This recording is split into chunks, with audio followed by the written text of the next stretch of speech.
El filósofo Platón, partidario de Pitágoras, insinuaba enigmáticamente que había una llave de oro que unificaba todos los misterios del universo. Esta es la llave de oro a la que regresaremos una y otra vez a lo largo de nuestra exploración. La llave de oro es la inteligencia del Logos, la fuente del Om primordial.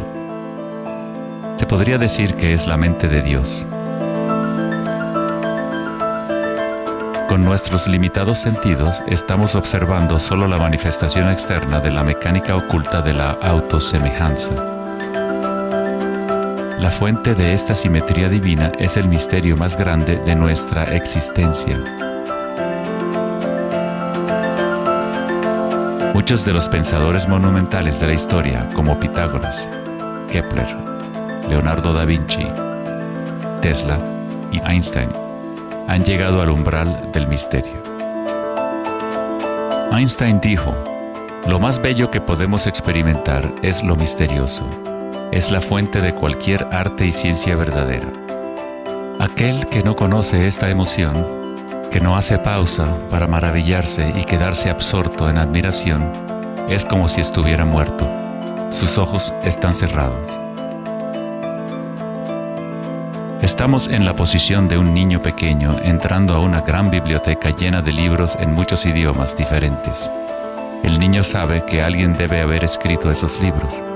No sabe cómo, no entiende los idiomas en que están escritos. El niño sospecha ligeramente que hay un orden misterioso en la disposición de los libros, pero no sabe cuál es. A mí me parece que esa es la actitud, inclusive del ser humano más inteligente, hacia Dios. Vemos un universo maravillosamente ordenado que obedece ciertas leyes. Nuestras mentes limitadas no pueden comprender la misteriosa fuerza que mueve las constelaciones. Todo científico que observa detenidamente el universo y todo místico que observa profundamente su interior se encuentra tarde o temprano, cara a cara, con la misma cosa, la espiral primordial.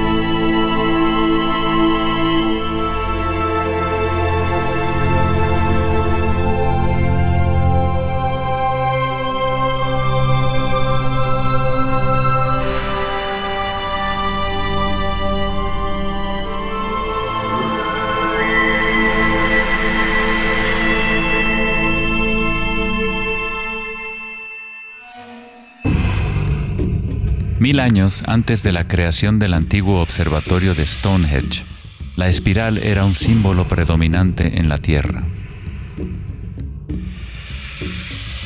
Las espirales antiguas se pueden encontrar por todas partes del mundo. Miles de espirales antiguas como estas se pueden encontrar en toda Europa, Nuevo México y Utah en Estados Unidos, Australia, China y Rusia, en virtualmente todas las culturas indígenas de la Tierra.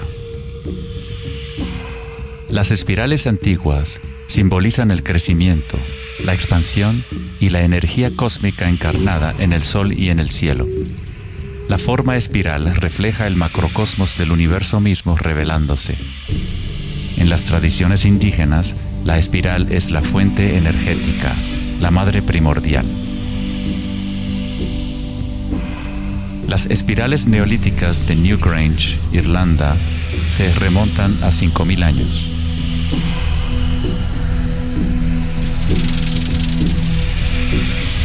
Tienen 500 años más que la Gran Pirámide de Giza y son igual de enigmáticas ante los observadores modernos. Las espirales se remontan a una época en la historia en donde los humanos estaban más conectados con la Tierra, con los ciclos y las espirales de la naturaleza.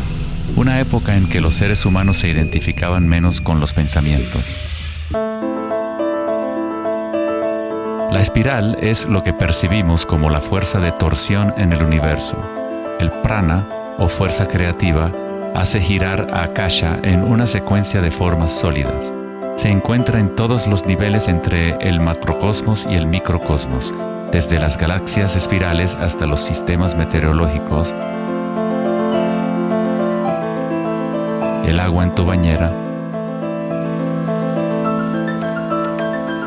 y tu ATM.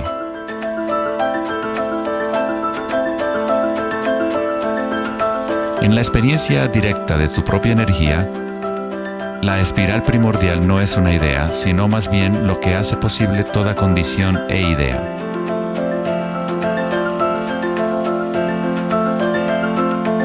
Varios tipos de espirales y hélices se encuentran en todo el mundo de la naturaleza. Caracoles,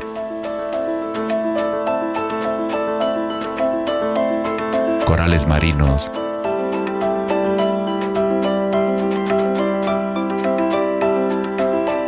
telarañas,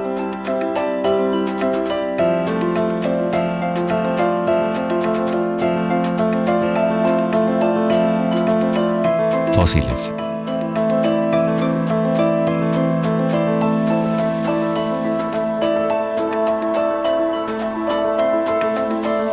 En las colas de los caballitos de mar,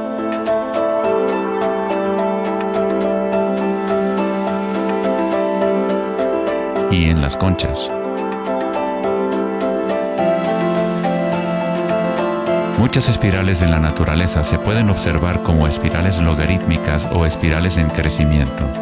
A medida que avanzas desde el centro de la espiral, las secciones son exponencialmente más grandes. Al igual que la red de joyas de Indra, las espirales logarítmicas son autosemejantes u holográficas, de manera que las características de cada parte reflejan el conjunto. Hace 2400 años, en la antigua Grecia, Platón consideraba la proporción geométrica continua como el vínculo cósmico más profundo. La sección áurea, o número áureo, o proporción divina, era el secreto más grande de la naturaleza. La sección áurea puede expresarse como la relación de A más B a es igual a la relación de A B. Para Platón, el alma del mundo se vincula en una sola resonancia armónica. El mismo patrón pentagonal que existe en una estrella de mar o en una rebanada de quimbombo se puede observar en la trayectoria del planeta Venus trazada en el cielo nocturno durante un periodo de 8 años.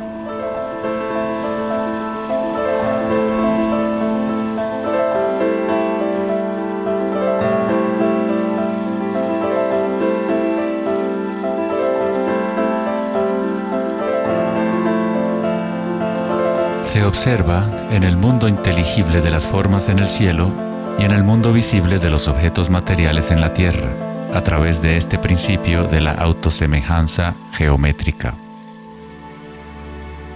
Desde los patrones autosemejantes del brócoli romanesco hasta las ramas de las galaxias, las espirales logarítmicas son patrones omnipresentes y arquetípicos.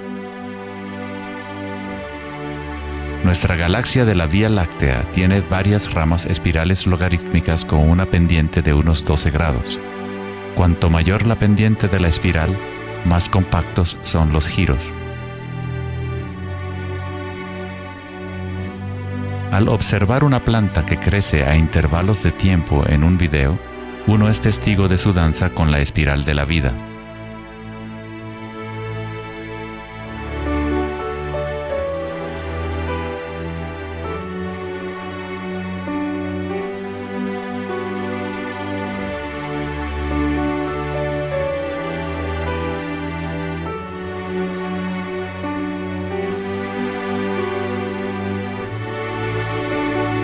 Una espiral dorada es una espiral logarítmica que crece hacia afuera, siguiendo el factor de la sección áurea.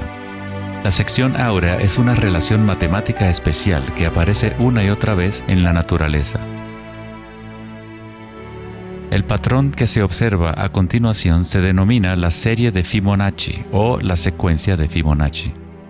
La serie de Fibonacci se desarrolla de tal manera que cada número es la suma de los dos números anteriores.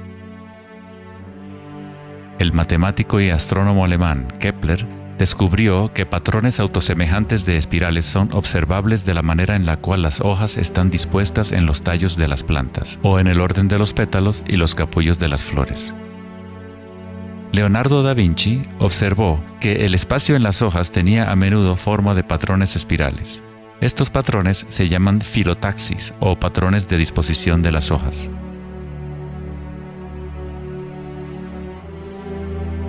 La disposición filotaxis se puede observar en los nucleótidos independientes del ADN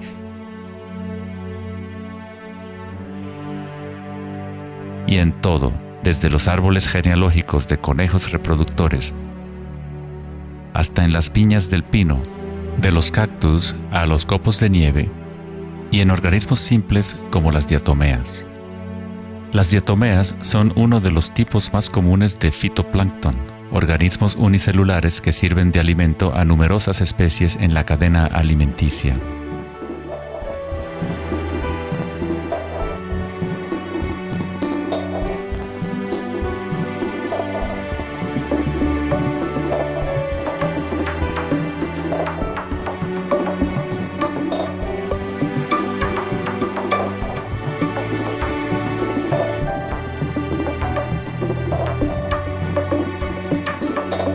¿Cuánta matemática debes saber para ser un girasol o una abeja? La naturaleza no consulta al departamento de física para producir un brócoli. La estructura en la naturaleza ocurre automáticamente. Los científicos en el campo de la nanotecnología utilizan el término autoensamblaje para describir la forma en la cual se forman los complejos, como en la fase inicial de la formación hexagonal de ADN. En la ingeniería de la nanotecnología, los nanotubos de carbono se componen de una disposición similar de materiales. La naturaleza hace este tipo de geometría una y otra vez sin esfuerzo, automáticamente, sin una calculadora. La naturaleza es precisa y extremadamente eficiente. Según el famoso arquitecto y autor Buckminster Fuller, estos patrones son una función del espacio-tiempo. El ADN y el panal de abejas tienen esa forma por la misma razón que una burbuja es redonda. Es la forma más eficiente que requiere la menor cantidad de energía. El espacio en sí tiene una forma y permite solo ciertas configuraciones de la materia, siempre volviendo a lo más eficiente.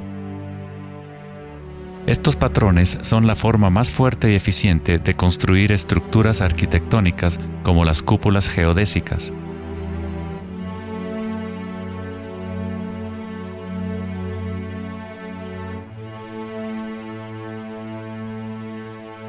Los patrones de espirales logarítmicas permiten la exposición máxima de las plantas a los insectos para la polinización. La máxima exposición a la luz solar y la lluvia que les permite llevar el agua de manera eficiente y en espiral hacia sus raíces. Las aves rapaces utilizan el patrón de espiral logarítmica para acechar a su próxima presa. Volar en espiral es la forma más eficiente de cazar.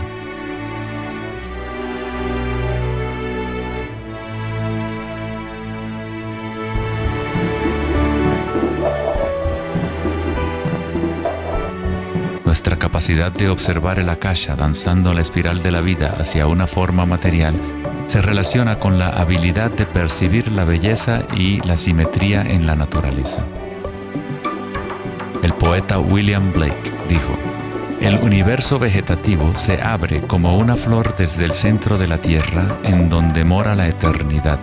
Se expande desde las estrellas hasta el caparazón mundano y ahí se encuentra con la eternidad de nuevo, tanto desde dentro como desde fuera".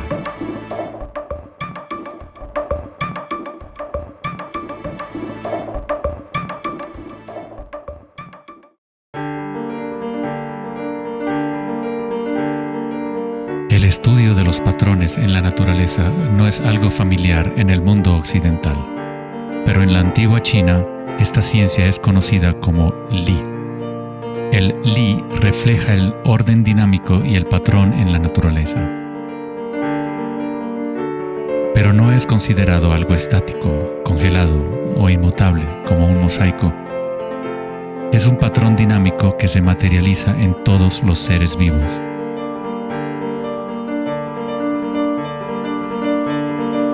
Las arterias de las hojas, las marcas de las tortugas y los patrones de vetas en las rocas son todas expresiones del lenguaje secreto de la naturaleza y del arte. El laberinto es uno de los muchos patrones de Li. Se encuentran en las estructuras de los corales, en hongos como el morel,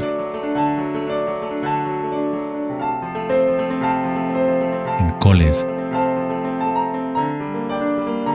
y en el cerebro humano. El patrón celular es otro patrón común en la naturaleza. Existe una gran variedad de diferentes estructuras celulares, pero todas tienen un orden similar definido según su propósito y función.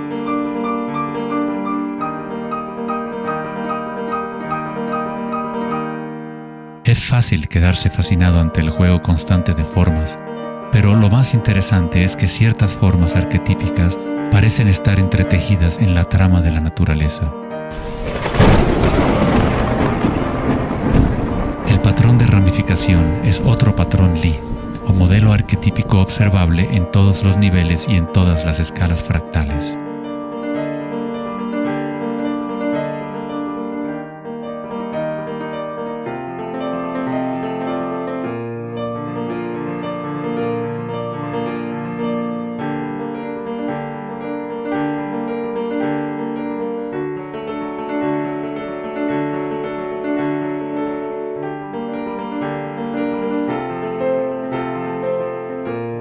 Tomemos, por ejemplo, esta imagen increíble de una simulación de computadora conocida como la simulación del milenio, que muestra la distribución de la materia oscura en el universo local.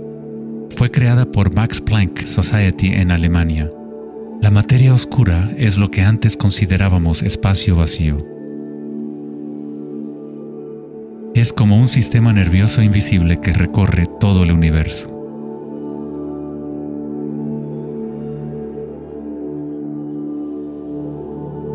El universo es literalmente como un cerebro gigante. Está constantemente utilizando un tipo de energía oscura u oculta que solo hasta ahora la ciencia empieza a entender. A través de esta red inmensa, la insondable energía se mueve proporcionando el impulso para la expansión y el crecimiento del universo.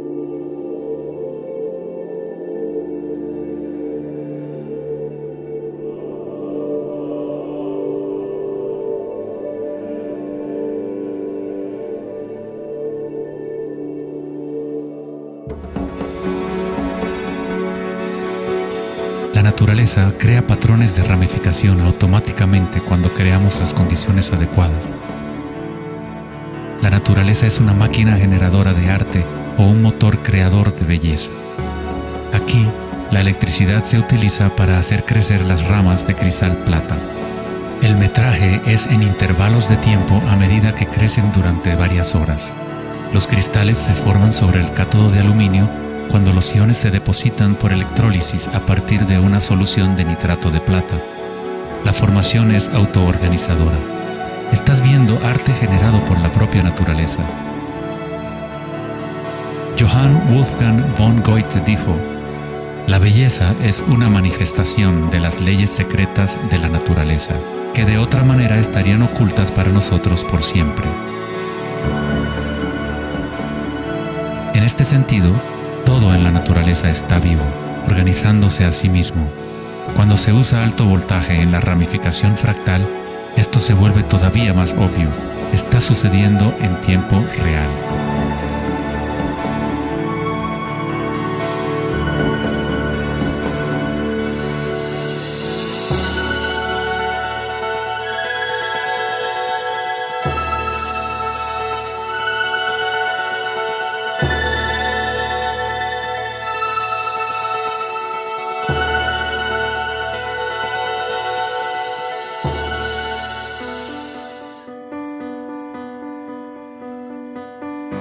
En el cuerpo humano se encuentran patrones y estructuras ramificadas por todas partes.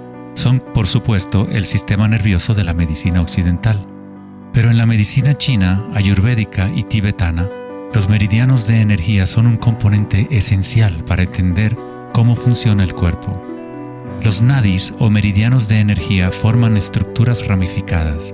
Una autopsia no revelará los chakras o nadis, pero eso no quiere decir que no existen. Es necesario refinar las herramientas que usamos para poder observar. En primer lugar, debes aprender a acallar tu mente. Solo entonces podrás ver estas cosas primero en tu interior. En la la teoría eléctrica, cuanta menos resistencia haya en un cable, más fácilmente puede transportar energía. Al cultivar la ecuanimidad a través de la meditación, se crea un estado de no resistencia en tu cuerpo. Prana o chi, o energía interna, es simplemente tu vitalidad interior. Lo que sientes cuando tomas conciencia desde el interior del cuerpo. Los hilos sutiles de tu cuerpo que transportan el prana, los nadis, logran mover más y más energía pránica a través de los chakras. El cableado se hace más fuerte a medida que lo usas, pues permites que la energía fluya. Donde quiera que haya conciencia, el chi o energía comenzará a fluir y prosperarán las conexiones físicas. En el sistema nervioso y el cerebro, los patrones físicos de cableado se establecen por repetición. Si prestas atención continuamente a lo que está en tu interior y reduces la resistencia a las sensaciones que están experimentando, incrementas tu capacidad energética.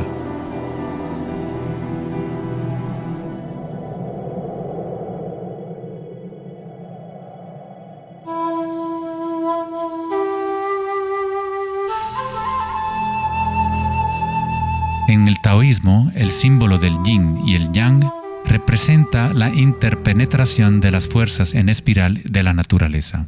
El yin y el yang no son dos y no es uno. El antiguo concepto del ara está representado por un yin y yang o remolino en espiral.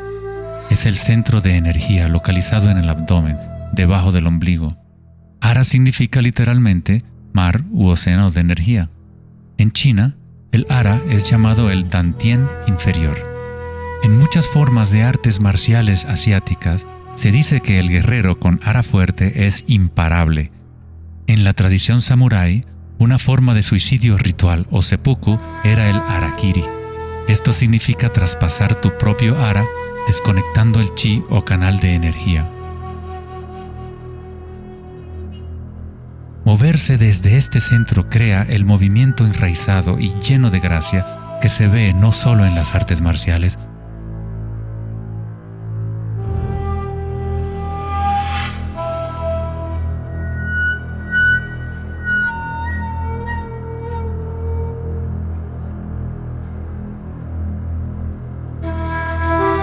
sino en grandes golfistas,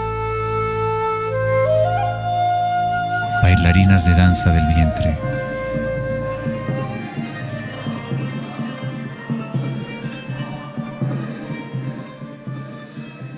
Y derviches giradores sufíes.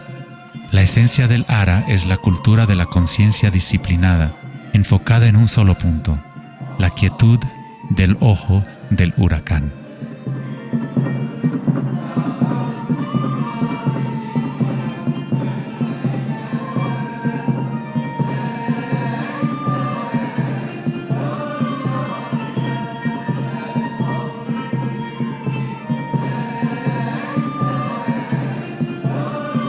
Es el instinto de nuestras entrañas con relación a nuestra propia fuente de energía.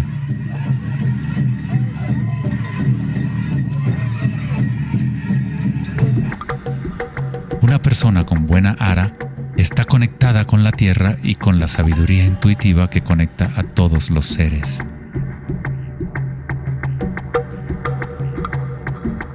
Pensar con tu vientre, el ara de Kengasai, es conectarte con tu sabiduría interior.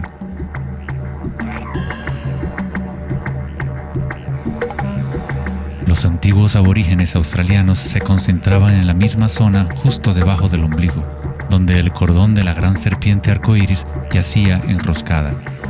Una vez más, una representación de energía evolutiva en la humanidad.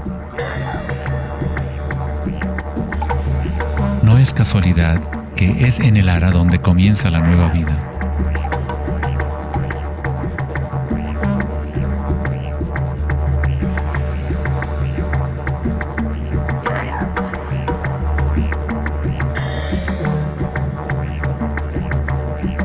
El sistema nervioso entérico, a veces llamado cerebro intestinal, es capaz de mantener una matriz compleja de conexiones similares a las del cerebro en la cabeza, con sus propias neuronas y neurotransmisores. Puede actuar de forma autónoma, es decir, con su propia inteligencia. Se podría decir que el cerebro intestinal es una versión fractal del cerebro de la cabeza, o tal vez el cerebro de la cabeza es una versión fractal del cerebro intestinal. Un oso sano tiene un ara fuerte. Cuando un oso sabe dónde hurgar para encontrar hierbas, sigue el movimiento del chi a través de sus sentidos, centrando en el ara o vientre. Esta es la conexión del oso con la cabaña de los sueños, el lugar en las tradiciones indígenas de donde proviene todo el conocimiento y regresa hacia la espiral de la vida. Pero, ¿cómo conocían los antiguos pueblos la espiral si la ciencia moderna está apenas empezando ahora a reconocer su importancia? Pregúntale a las abejas. Ellas no se han olvidado de amar. Las abejas tienen una conexión especial con la fuente como parte de un sistema simbiótico que ayuda a la belleza y a la diversidad a florecer. Son un puente entre el macrocosmos y el microcosmos. Hay un corazón que nos conecta a todos, como una mente colectiva, por llamarla así. Al igual que un cerebro abierto, la colmena envía sus sueños al mundo para manifestarse.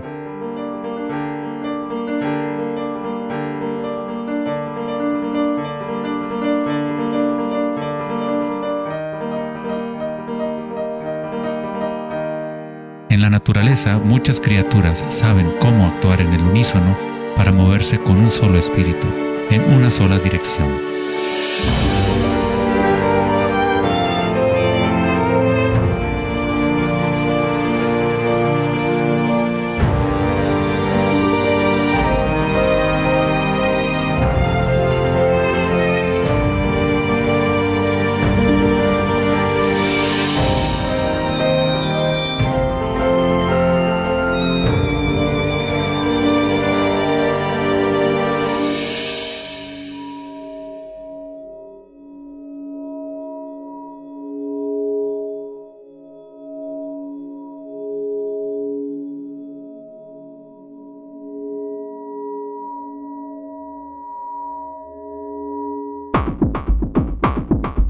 Pero no todos se benefician de las otras especies a su alrededor. Por ejemplo, la cigarra devora todo en su camino. Una cigarra no tiene ninguna otra opción que actuar como cigarra. Nunca va a producir miel ni a polinizar plantas como una abeja. El comportamiento de una cigarra es rígido, pero un ser humano es único en el sentido de que podemos actuar como una abeja o como una cigarra. Tenemos la libertad de cambiar y manipular los patrones de la forma en que interactuamos con el mundo. Podemos existir en simbiosis o como parásitos.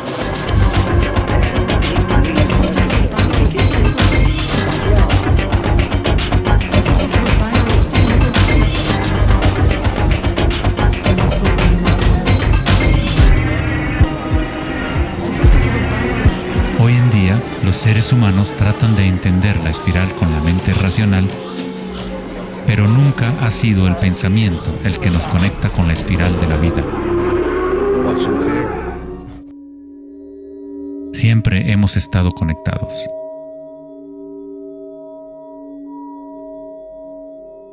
El pensamiento ha sido lo que nos ha mantenido en la ilusión de la separación dentro de nuestras propias identidades. El pensamiento es la creación de la separación, la experiencia de limitación.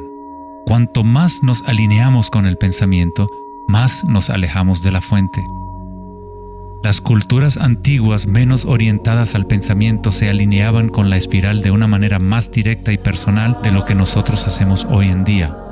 En la antigua India, el Kundalini es una representación de la propia energía interior que se mueve a lo largo de la columna vertebral en un patrón en forma de serpiente o hélice.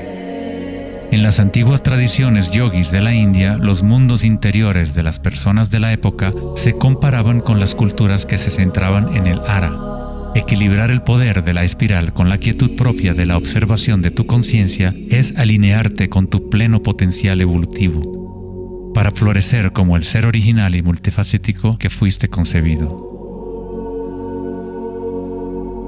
Ida, el femenino o canal lunar, está conectado al cerebro derecho y Pingala, el canal masculino o solar, está conectado al cerebro izquierdo. Cuando estos dos canales están en equilibrio, la energía fluye hasta un tercer canal, Sushumna, en el centro de la columna vertebral, energizando los chakras y desbloqueando nuestro pleno potencial evolutivo. La palabra chakra es una antigua palabra sánscrita que significa rueda de energía. El Kundalini es nada menos que la espiral primordial que, como una danza, hace emerger tu vida humana a la existencia. Es un orden diferente de energía al que normalmente conocemos, como un puente de materia bruta para las energías más sutiles. Tú eres ese puente. El Kundalini no es una energía que pueda ser forzada a través de la voluntad, el esfuerzo ni la fricción. Es similar a cultivar una flor. Todo lo que podemos hacer como buenos jardineros es preparar la tierra y las condiciones adecuadas y luego dejar que la naturaleza siga su curso. Si obligas a una flor a florecer prematuramente, la destruyes. La flor crece con su propia inteligencia, con su propia guía de organización. La mentalidad egoica que se obsesiona con el mundo exterior es lo que te impide experimentar tu verdadera naturaleza vibratoria. Cuando la conciencia se vuelca hacia el interior, se asemeja a los rayos del sol y comienza a florecer el loto interior. Conforme el Kundalini despierta en nuestro interior, comenzamos a notar el distintivo de la espiral en todas las cosas. En todos los patrones internos y externos, esta espiral es el vínculo entre nuestros mundos interiores y exteriores.